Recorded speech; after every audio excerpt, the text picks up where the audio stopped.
नमस्कार दोस्तों, मैं एडवोकेट बरखा शर्मा आपका डीलो क्लासेस में स्वागत करती हूं और आज हम बात करेंगे चैप्टर 5 के सेकंड पार्ट के बारे में। जी हाँ, इससे पहले हम चैप्टर 5 का फर्स्ट पार्ट देख के आ चुके हैं, जिसमें हमने लैंगिक अपराधों से संबंधित पार्ट को देखा था। ठीक है, जिन्होंने अभी तक एपीओ की सीरीज को देखना शुरू नहीं किया है वो आज से ही सीरीज को देखना शुरू कर सकते हैं। हमारे बीएनएस की आज 4th क्लास है, इससे पहले हमने 3 क्लासेस कर ली है। ठीक है, एपीओ का क्विक रिवीजन चल रहा है, आप लोगों को आज से ही देखना शुरू करना चाहिए।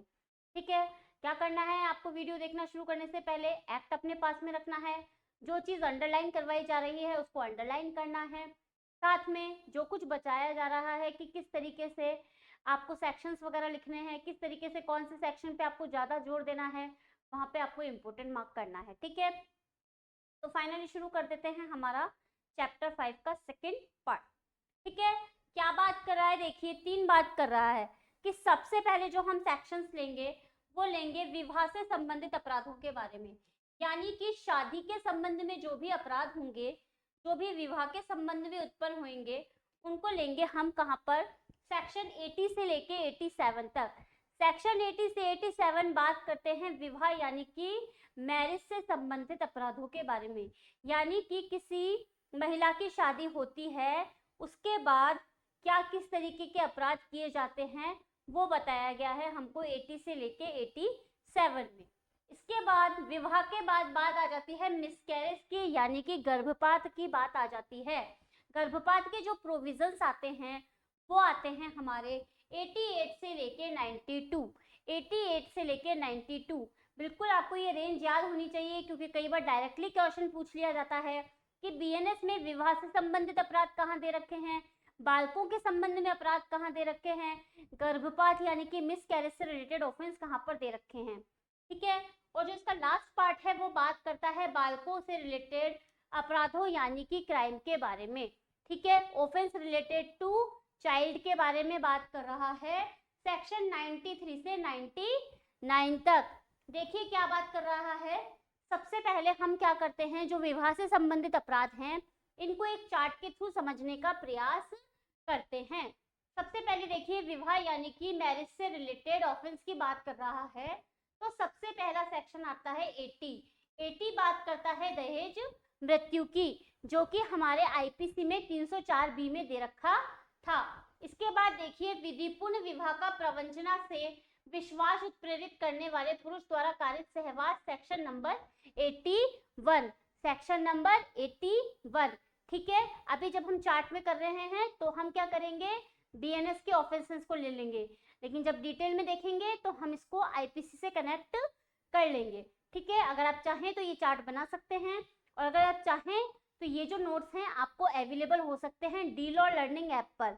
डीलॉ लर्निंग ऐप पर हमारे नोट्स अवेलेबल हैं एपीओ के संबंध में।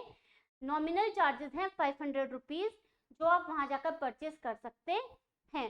ठीक है, अब देखिए आप पति या पत्नी के जीवन काल में पुनः विवाह करने पर सेक्शन नंबर 82 अप्लाई हो जाता है, यानी कि दोनों में से, यानी मेल या फीमेल में से पति है तो पत्नी जीवित है, पत्नी है तो पति जीवित है, और फिर दोबारा विवाह कर लिया जाता है तो कौन सा ऑफेंस बनता है वो सेक्शन नंबर 82 हमको बताता है। फिर देखिए विधिपूर्ण विवाह के बिना कपट पूर्वक विवाह का क्रम पूरा कर लेना, सेक्शन नंबर 83 आता है, जिस सेक्शन को डिटेल में समझाया जाएगा और जिस सेक्शन को लगेगा कि भाई लेट गो कर सकते हैं, सीधे हेडिंग पढ़ के और जो अपना पनिशमेंट है उसको देख के आगे बढ़ा जा सकता है, तो बिल्कुल हम ऐसा कर सकते हैं।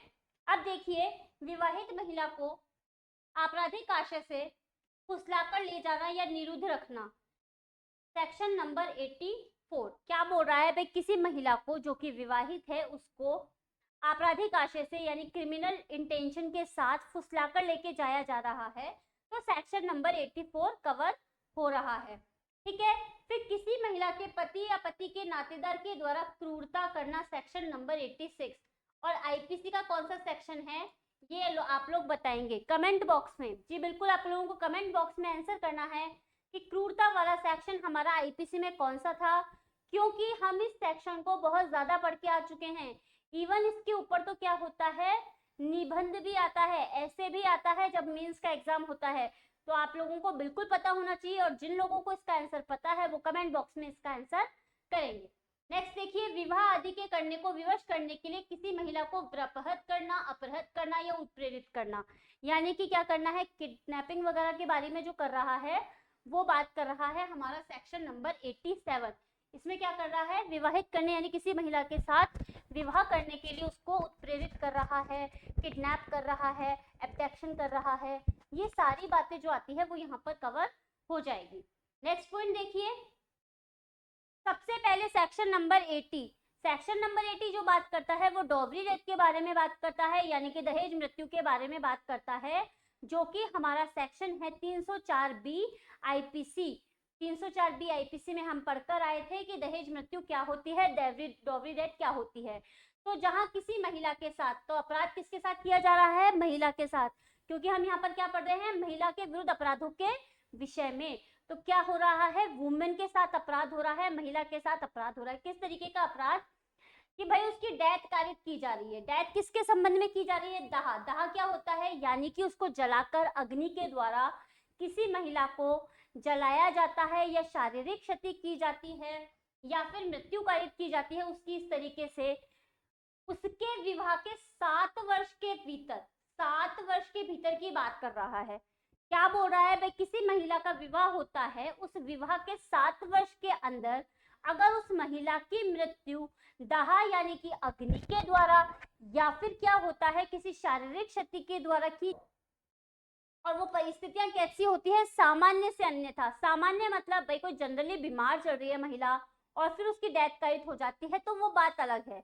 लेकिन अगर दाह यानी अग्नि के द्वारा या किसी शारीरिक क्षति के द्वारा विवाह यानी कि शादी के 7 साल के अंदर किसी महिला की मृत्यु होती है, तो वो यहाँ पर कवर हो जाएगी।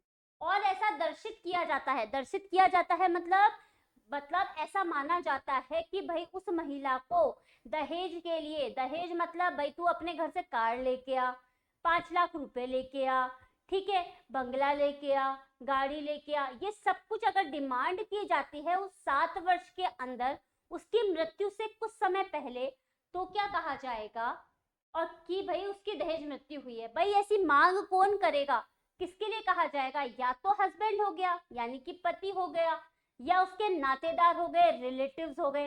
भाई रिलेटिव्स में आप किन किन लोगों को कवर कर लोगे, भाई तो रिलेटिव्स कौन हो सकते हैं, भाई सास ससुर हो गए, जेठ जिठानी हो गए, देवर देवरानी हो गए, ननद वगैरह हो गई, इन सबको आप नातेदारों के अंतर्गत मानते हो, जो भी उस समय उसके घर में निवास करते हैं, तो एक बार तो उनको सबको अंडर में ले लिया जाता है। अब आगे क्या पूछ रहा है कि भाई दहेज की मांग के लिए या उसके संबंध में क्रूरता की गई थी। क्रूरता का मतलब भाई कोई परेशान किया गया, मारपीट की गई, उसको मानसिक प्रताड़ना दी गई, ठीक है, यानी कि उसको मेंटली परेशान किया गया, फिजिकली परेशान किया गया, तो ये सब बातें इसके अंतर्गत कवर हो जाएगी।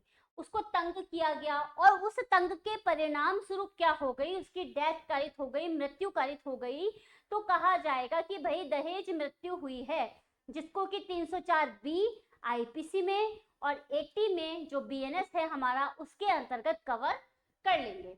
और ऐसी मृत्यु को क्या कहा जाएगा, डॉवरी डेथ कहा जाएगा, यानी कि डीडी कहा जाएगा। और जो कौन होंगे, इसके जिम्मेदार कौन होंगे, भाई पति होगा या फिर उसके नातेदार होंगे, ठीक है। ऐसी मृत्यु के जिम्मेदार कौन होगा, पति या उसके नातेदार, ठीक है।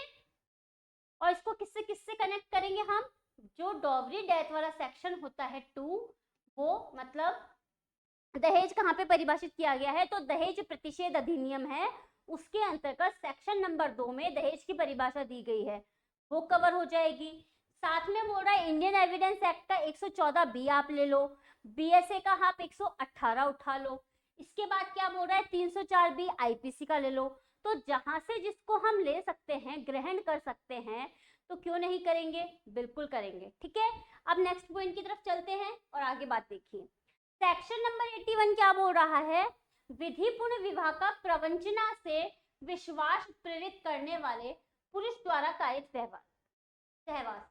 क्या बोल रहा है, देखो कि ऐसा पुरुष जो किसी महिला को, जो उससे क्या है, विधि पूर्वक विवाहित नहीं है, उसके साथ क्या करता है, उसको ये विश्वास दिलाता है कि वो उससे विवाहित है। अब मैडम ऐसे कैसे विश्वास दिला देगा कोई, तो भाई कोई विदेशी महिला है जो हमारे इंडियन रिचुअल्स को नहीं समझती है, और क्या बोलता है, इंडियन व्यक्ति है, उस व्यक्ति को, उस दूसरी महिला को ऐसे बोल देता है कि भाई मान लीजिए कोई धागा धूगा पहना देता है और फिर बोल देता है कि ये हमारे यहाँ का रिचुअल है, इस धागे को पहनाकर ये विवाह कर्म पूरा हो चुका है, ये वाली बात बोल देता है, ठीक है। और फिर क्या करता है, इस विश्वास के साथ कि भाई वो धागा जो है वो उनका कोई रिचुअल है और इस धागे का मतलब है कि मैरिज हो गई, और फिर उसके साथ क्या करता है, सहवास कारित करता है, तो उसको कहा जाता है कि भाई उसने क्या किया गया कि इस तरीके का अपराध किया, यानी उसको प्रवंचना से विश्वास उत्प्रेरित किया और उसको 10 साल तक का कारावास और जुर्माने से दंडित किया जाएगा, ठीक है। आगे देखिए, सेक्शन 82 बोलता है पति या पत्नी के जीवन काल में पुनः विवाह करना। यहाँ पे लोगों से एक पति पत्नी नहीं समझ रहे, ये बोल रहे एक पत्नी के होते दूसरी पत्नी रख रहे हो, एक पति के होते दूसरा पति रख रहे हो, तो ये वाली बात बोल रहा है कि भाई किसी के क्या है, एक पति के रहते दूसरा पति कर लेती है, या एक पत्नी के रहते दूसरी पत्नी कर लेता है, तो वो हमारा सेक्शन नंबर 82 में कवर हो जाएगा। तो देखिए क्या बोल रहा है, सेक्शन देखिए हमारे आईपीसी का कौन सा लगता है यहाँ पर, 494। तो आपको कनेक्ट किससे करना है यहाँ पर, 494 से। जब आपको बीएनएस के साथ आईपीसी फ्री मिल रही है तो आपको इसका बिल्कुल फायदा उठाना चाहिए, और क्या करना चाहिए, चैनल को लाइक शेयर सब्सक्राइब करना चाहिए, उन लोगों के साथ शेयर कर दो जिन्होंने अभी तक पढ़ाई शुरू नहीं करी है, ठीक है। और अब बात करते हैं हम पति या पत्नी के जीवन काल में पुनः विवाह करना। तो जो कोई भी व्यक्ति हो सकता है, ना कोई मेल बोला है ना कोई फीमेल बोला है, तो जो कोई भी व्यक्ति पति या पत्नी के जीवित रहते हुए किसी अन्य से विवाह करेगा तो ऐसा विवाह क्या हो जाएगा, शून्य, उस विवाह की कोई वैलिडिटी नहीं होगी, वो जो दूसरा विवाह किया होगा वो प्रारंभ से ही शून्य कहलाएगा, ठीक है, वॉइड कहलाएगा वो। फिर क्या बोल रहा है, जो कोई पूर्व विवाह की बात मानकर, मान लीजिए ये ए नाम का मेल है, ये बी से और सी से दोनों से शादी कर लेता है, ठीक है, ये भी फीमेल है ये भी फीमेल है, ठीक है, इन दोनों से शादी करता है, पहली शादी होती है इससे और दूसरी शादी होती है इससे, यानी पहली शादी करता है बी से और दूसरी शादी करता है सी से। लेकिन क्या करता है, सी से जब शादी करता है तो सी से जो शादी करता है तो बताता नहीं है कि मैं पहले से बी से विवाहित हूँ। तो क्या होगा, जो कोई भी पूर्व विवाह की बात छिपाकर किसी अन्य से विवाह करेगा तो उसको 10 वर्ष तक का कारावास और क्या किया जाएगा, जुर्माने से दंडित किया जाएगा, यानी 10 इयर्स प्लस फाइन जमा कराना पड़ेगा। अब इसके अपवाद भी हैं, भाई अपवाद कैसे हो सकते हैं, तो देखिए, न्यायालय द्वारा शून्य किया गया विवाह, यानी कि मान लीजिए ये जो बी है बी, इससे इसका विवाह शून्य घोषित हो जाता है, शून्य घोषित हो जाता है, तो फिर क्या कर सकता है, ये जाकर सी से शादी कर सकता है, ठीक है। अब बोल रहा है 7 वर्ष तक विवाह के पक्षकार का पता नहीं है। अब ये बोलता है बी है, आप इसको उत्तराखंड से समझो, उत्तराखंड में बाढ़ आ गई थी, उत्तराखंड में आई थी ना बाढ़, अब ये जो बी थी वो उत्तराखंड गई थी घूमने फिरने के लिए, वापस आई तो ये लापता ही नहीं, मतलब लापता हो गई, ये वापस आई ही नहीं। तो फिर ये क्या करता है, 7 वर्ष हो गए उस उत्तराखंड की बाढ़ को, और ये क्या करता है, ए ये सोचता है ये मर आ गई वहां पर, ये क्या करता है, सी से शादी कर लेता है। अब फिर ये 8वें वर्ष में निकल के आती है कि भाई मैं तो जिंदा हूँ, तूने दूसरी शादी कैसे कर ली। तो ये वाली बात बोल रहा है कि भाई 7 वर्ष तक उसका कुछ पता नहीं था, उसने खूब ढूंढा लेकिन ये मिली ही नहीं। 7 वर्ष के बाद ये 8वें वर्ष में जाके शादी करता है, तो फिर क्या होगा, ये विवाह सही साबित होगा, ठीक है। अब क्या बोल रहा है, 7 वर्ष तक पक्षकार को जीवित नहीं सुना गया, ये वाली बात भी आप इससे कनेक्ट कर देते हो। साथ ही जब किसी अन्य व्यक्ति से दोबारा विवाह किया गया हो और उसे पूर्व विवाह के तथ्यों की जानकारी दे दी हो, भाई इसने बता दिया हो कि भाई मैं बी से विवाहित था, अभी पागल है, विकृत है, या क्या हो कोई भयंकर बीमारी से ग्रसित है, कोमा वोमा में चली गई है, ठीक है, फिर ये सी से शादी कर लेता है, भाई इसको अपने बच्चों को पालने के लिए शादी वादी करनी पड़ गई, तो फिर क्या होगा, उसको अपवाद माना जाएगा और उसको सेक्शन 82 में कवर नहीं करेंगे, ठीक है। आई बात समझ में, नेक्स्ट पॉइंट की तरफ चलते हैं। सेक्शन 83 बोल रहा है, आईपीसी का सेक्शन है 406, क्या बोल रहा है, विधिपूर्ण विवाह के बिना कपट पूर्वक विवाह का कर्म पूरा करना। तो जो कोई भी बेईमानी से या कपट पूर्वक आशय से विवाहित होने का कर्म इस बात को जानते हुए पूरा करेगा कि वह विवाहित नहीं हुआ, तो 7 वर्ष तक का कारावास और जुर्माने से दंडित किया जाएगा। ठीक है, रीड ओनली सेक्शन है, आप पढ़ के इसको आगे बढ़ सकते हैं। ठीक है, विधिपूर्ण विवाह के बिना विवाह कर्म पूरा करना कपटपूर्वक तरीके से, तो यहाँ पर कवर हो जाएगा। नेक्स्ट पॉइंट देखिए, सेक्शन नंबर 84 बोल रहा है, सेक्शन नंबर 498 है हमारे आईपीसी का। क्या बोल रहा है, विवाहित महिला को यानी मैरिड वुमेन को आपराधिक आशय से यानी क्रिमिनल इंटेंशन के साथ बहलाकर फुसलाकर ले जाता है या ले जाकर उसको निरुद्ध रखता है, निरुद्ध रखना मतलब कैद में रखता है उसको, तो वो कवर हो जाएगा हमारे सेक्शन नंबर 84 के अंतर्गत। क्या बोल रहा है कि जो कोई किसी अन्य की पत्नी को, क्या बोल रहा है देखो, ए नाम का व्यक्ति है, ठीक है, बी को, जो कि किसकी पत्नी है, सी की पत्नी है, सी की पत्नी है, उसको इसकी इस आशय से ले जाएगा कि वो उसके साथ क्या करे, इंटरकोर्स वगैरह करे, तो क्या कह रहा है, या फिर उस महिला को छिपाएगा या निरुद्ध रखेगा, तो 2 वर्ष तक का कारावास और जुर्माने से दंडित किया जाएगा। ठीक है, ए जानता है कि जो बी है वो सी की पत्नी है, उसको इस आशय से लेके जाता है कि वो उसके साथ गलत तरीके से इंटरकोर्स वगैरह करे, तो फिर क्या होगा, उसको दंडित किया जाएगा 2 वर्ष तक के कारावास और जुर्माने से। ठीक है, बात खत्म। नेक्स्ट पॉइंट की तरफ आइए, सेक्शन नंबर 85, किसी महिला के पति या पति के नातेदार द्वारा उसके प्रति अगर क्रूरता की जाती है तो 3 वर्ष तक का कारावास और जुर्माने से दंडित किया जाएगा। कौन सा सेक्शन है आप बताएंगे? सेक्शन नंबर 85 किससे कनेक्ट हो रहा है? 498 से। अभी थोड़ी देर पहले पूछा था मैंने कि ऐसा सेक्शन है जो सबको पता होना चाहिए। ठीक है, नेक्स्ट पॉइंट देखिए, सेक्शन नंबर 86 क्या बोल रहा है, आईपीसी का 498 है, इसका स्पष्टीकरण है। यानी कि सेक्शन नंबर 86 कौन सा है, 498 का जो स्पष्टीकरण है, वहां पर यहाँ पर एक्स्ट्रा सेक्शन देके बता दिया गया है। क्या बोल रहा है, क्रूरता की डेफिनेशन बता दी है, क्रूएल्टी की जो डेफिनेशन है वो हमको बताई गई है सेक्शन नंबर 86 में। आईपीसी में कहाँ बताई गई थी, 498 ए के स्पष्टीकरण में, यानी कि एक्सप्लेनेशन में।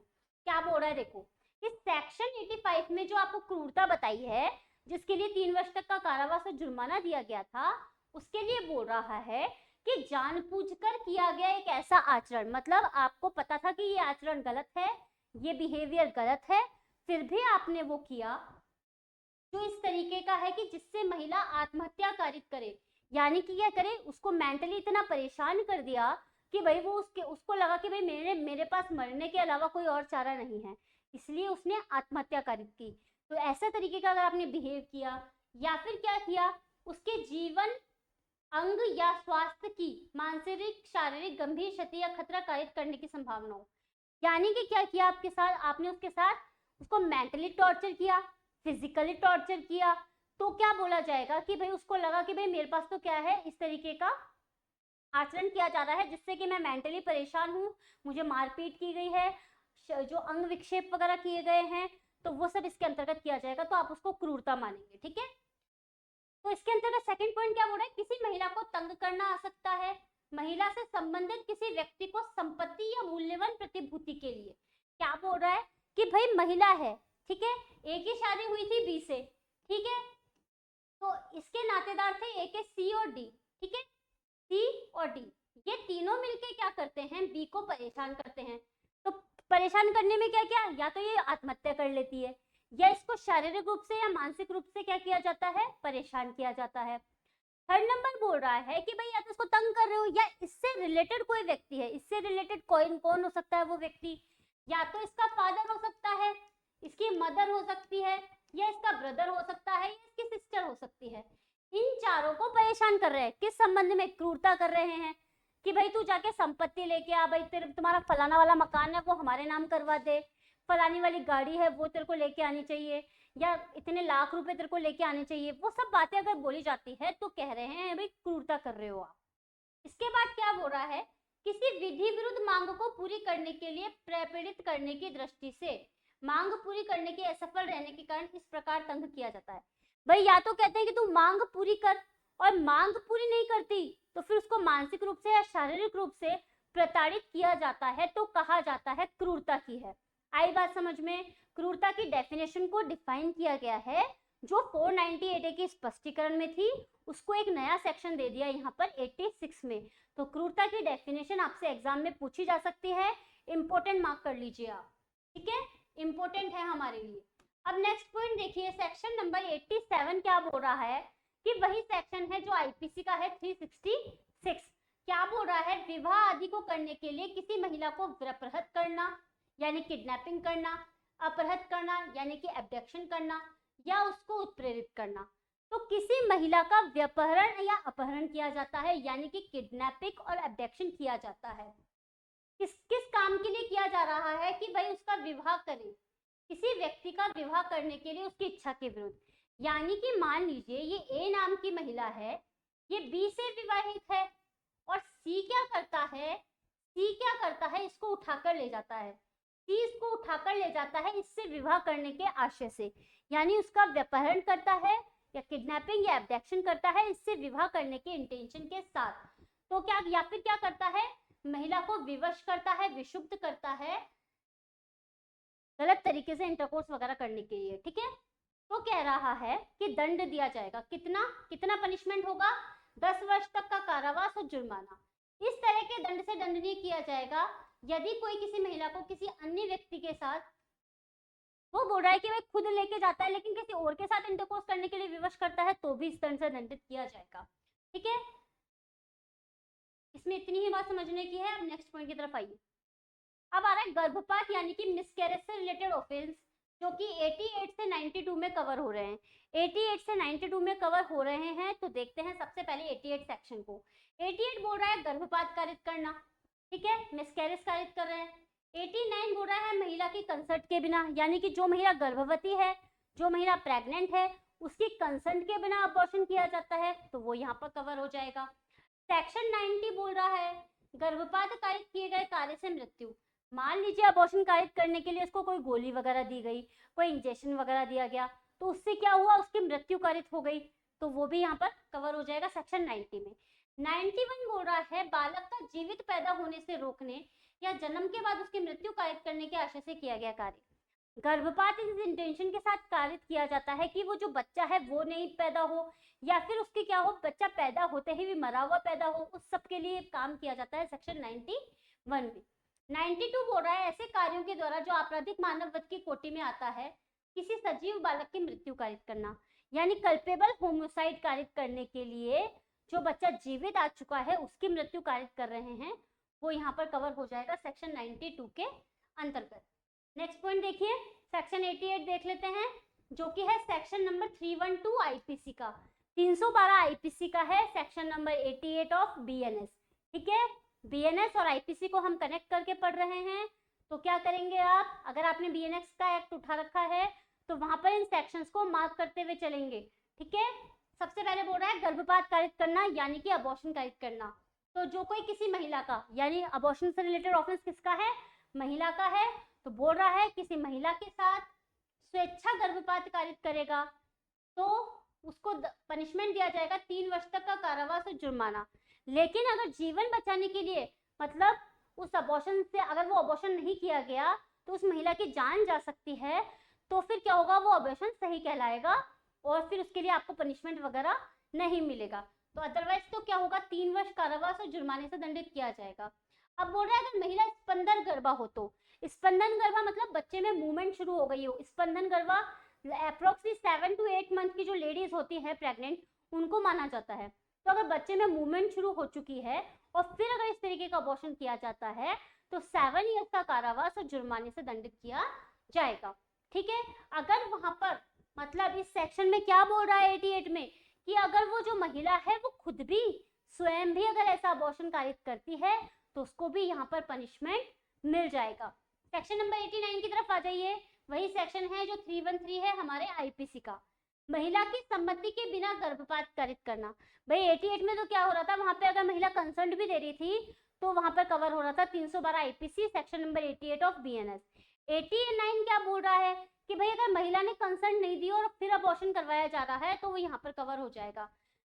और क्या होगा, 10 वर्ष तक का कारावास और जुर्माने से, जो कि मतलब एलआई भी आ जाएगा उसमें, 10 इयर्स आ जाएगा प्लस एलआई आ जाएगा और फाइन, इनसे पनिशमेंट दिया जाएगा। ठीक है, अब यहाँ पर बच्चे में मूवमेंट चालू हुई नहीं हुई इसका कोई महत्व नहीं है, बस वहां पर क्या होना चाहिए, जो महिला अबॉर्शन करवा रही है उसकी कंसेंट नहीं होने चाहिए। ठीक है, नेक्स्ट पॉइंट की तरफ आ जाओ। 90 क्या बोल रहा है, वही सेक्शन है जो आईपीसी का 314 है। गर्भपात कारित करने के इंटेंशन के साथ अगर मृत्यु हो जाती है तो पनिशमेंट होगा 10 इयर्स तक का और फाइन, यानी 10 वर्ष तक का कारावास और जुर्माने से दंडित किया जाएगा।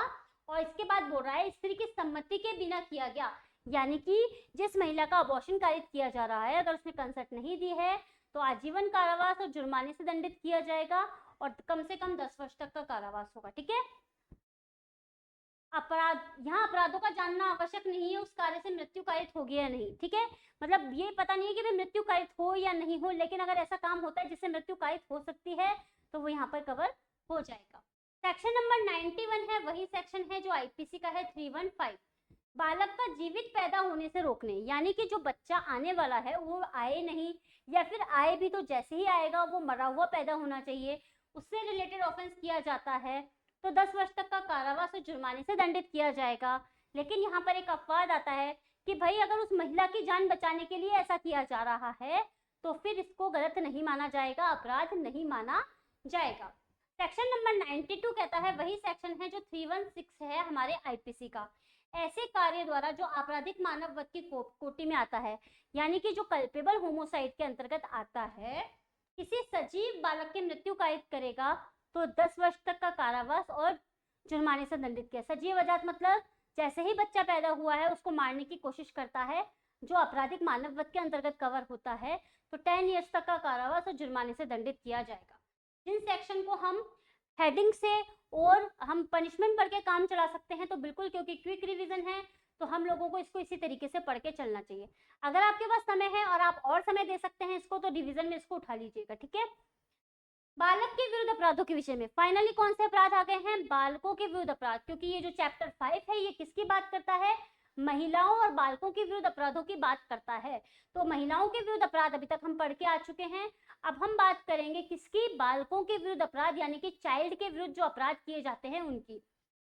तो बालक में ऐसे नहीं है कि बालिका को इंक्लूड नहीं करेंगे, बालक और बालिका दोनों को इंक्लूड किया गया है। ठीक है, जब हमने डेफिनेशन क्लोज पढ़ा है तो हम इसमें कंप्लीट पढ़ के आए थे कि भाई बालक के अंतर्गत कौन कवर होता है, कौन कवर नहीं होता है। इसके अलावा अगर आपको डिटेल में बीएनएस वगैरह के वीडियो चाहिए तो न्यू क्रिमिनल लॉज के वीडियो हमारे पास अवेलेबल है यूट्यूब पर, जिसमें बीएनएस, बीएनएसएस और बीएसए तीनों कवर हो रहे हैं। तो बिना किसी समय के गवाए अगर आप फास्ट रिवीजन करना चाहते हैं कि भाई हम कंप्लीटली बीएनएस को पढ़ लें तो आप जाकर देख सकते हैं, डीलो जंक्शन पर अवेलेबल हैं। ठीक है, अब क्या बोल रहा है देखो, सेक्शन नंबर 93 बोल रहा है, वही सेक्शन है जो 317 है हमारे आईपीसी का। ठीक है, क्योंकि आईपीसी आ रही है हमारे एपीओ में तो हम कनेक्ट करते हुए यहाँ पर पढ़ रहे हैं। तो बालक के माता पिता, देखरेख करने वाले व्यक्ति द्वारा 12 वर्ष से कम आयु के शिशु का आरक्षित डाल दिया जाना या परित्याग, इस आशय से कि इस बालक को किसी स्थान में आरक्षित डाल देगा या छोड़ देगा, 7 वर्ष तक के कारावास और जुर्माने से दंडित किया जाएगा। क्या बोल रहा है देखो कि भाई जो बालक है, ठीक है, उसके मम्मी पापा ने या फिर देखरेख करने वाला बालक, देखरेख करने वाला यानी कोई भी संरक्षक वगैरह हो सकता है, संरक्षक नैसर्गिक संरक्षक भी हो सकता है, विधिक संरक्षक भी हो सकता है, किसी संस्था के थ्रू वो जुड़ा हुआ है कि भाई कोई अनाथ आश्रम वगैरह हो गया, उसमें कोई संरक्षक वगैरह है, उन्होंने क्या किया, 12 साल से कम आयु के बच्चे को आरक्षित छोड़ दिया या परित्यक्त कर दिया, यानी कि उसको छोड़ छाड़ दिया। ठीक है, निकाल दिया, घर से निकाल दिया या किसी ऐसी जगह जाके जंगल वंगल में छोड़ दिया, दूर दराज में ले जाके छोड़ दिया कि भाई ये तो यहाँ से चल जाए, हमारे से इसका पिंडा विंडा छूट जाए कि ठीक है हमको कोई मतलब नहीं है इससे। तो अगर इस तरीके का काम किया जाता है तो 7 वर्ष तक का कारावास और जुर्माने भी दंडित किया जाएगा और साथ में हत्या व आपराधिक मानव वध का भी विचारण होगा।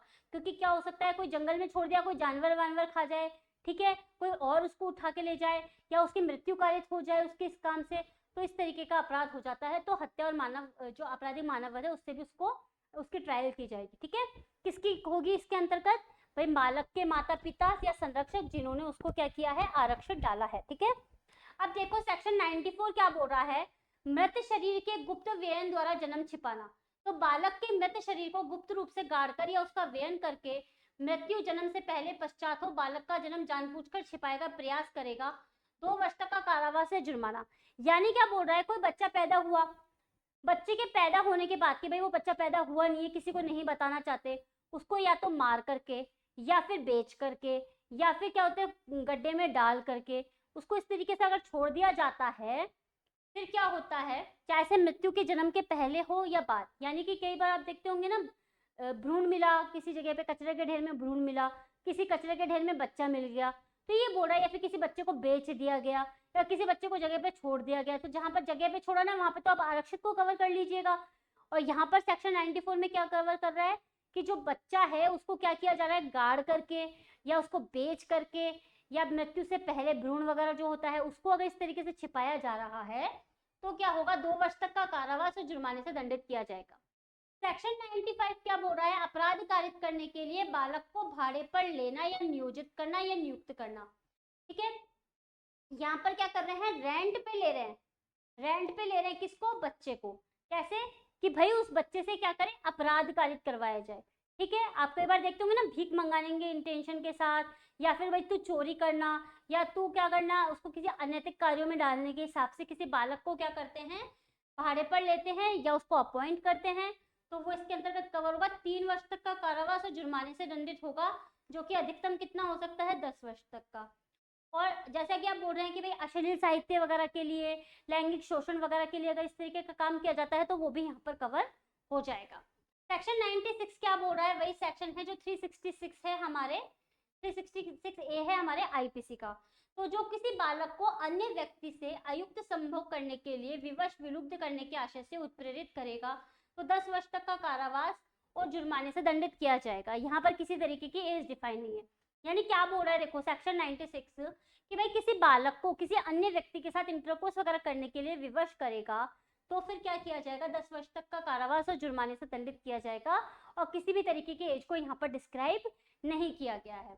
ठीक है, लास्ट के 3 सेक्शन बचे हैं। देखिए 97 क्या बोल रहा है, 10 वर्ष से कम आयु के बालक के शरीर पर से चोरी, जंगम संपत्ति लेना, बेईमानी की आशा से उसका व्यपहरण या अपहरण करना।